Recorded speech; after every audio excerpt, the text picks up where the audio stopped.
Sebastian? Nana called from below, her voice echoing off the glass. Are you watching for visitors up there? She stood outside now, squinting up at me. Affirmative, I yelled. No sightings at present. Nana called the weekend tourists to our home visitors, as if they were alighting on our lawn from other galaxies and blinking motherships. In reality, most of them made the trip in large automobiles, and it was my job to spot them from my perch. It was early yet for visitors, though. Every Saturday and Sunday we opened our home to the public at 9 o'clock sharp, but it was usually 10 or 10:30 before anyone arrived. According to Nana, people in the Midwest had to finish with church before they could seek any leisure. They had to exult and repent and perhaps attend potlucks. We had begun giving tours a few years back because our home was the first geodesic dome ever constructed in Iowa, and there seemed to be some interest in that fact. In truth, we were only a moderate to marginal tourist attraction, but most years we made enough to supplement Nana's modest pension, which is all we needed. No matter how much we brought in, though, I was supposed to behave as if we were overrun with business. Negative thinking sent out the wrong kind of messages to the higher powers, Nana said.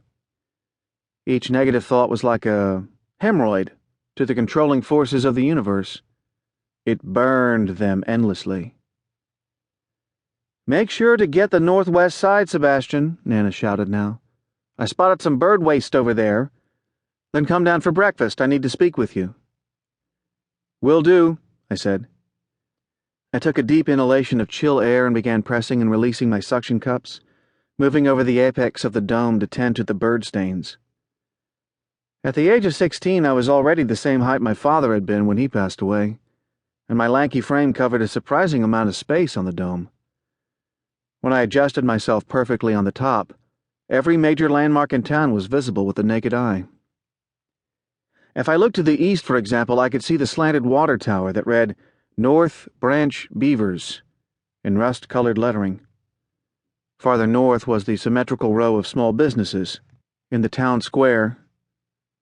Then past the businesses, a little to the west, was the giant brick castle of James K. Polk High School, which I was not allowed to attend because Nana said their world view was myopic and wrong.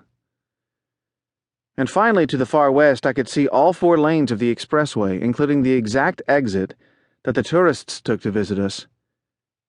I couldn't see our garish billboards, but I knew they were there, facing the road, imploring every motorist to visit the House of Tomorrow.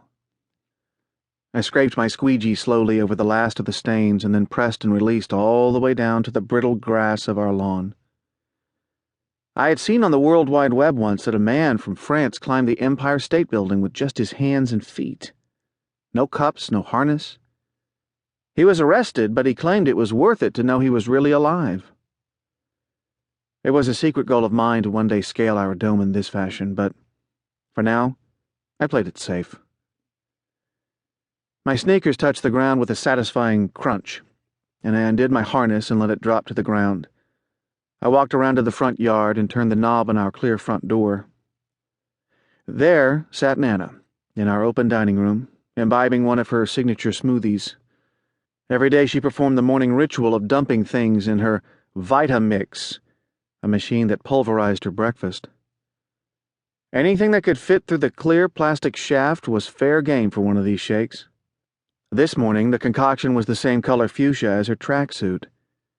She owned a rainbow of these sleek workout suits, and this particular one was made of pink, sweat-resistant fibers, and had a matching headband for her shock of flower-white hair.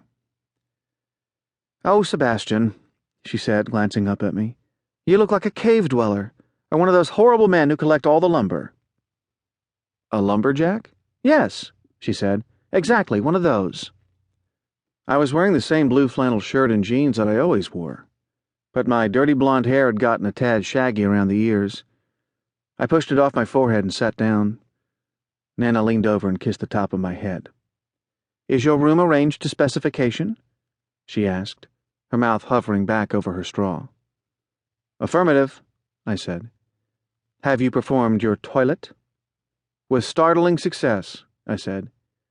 "A yes or no answer would be adequate," she said.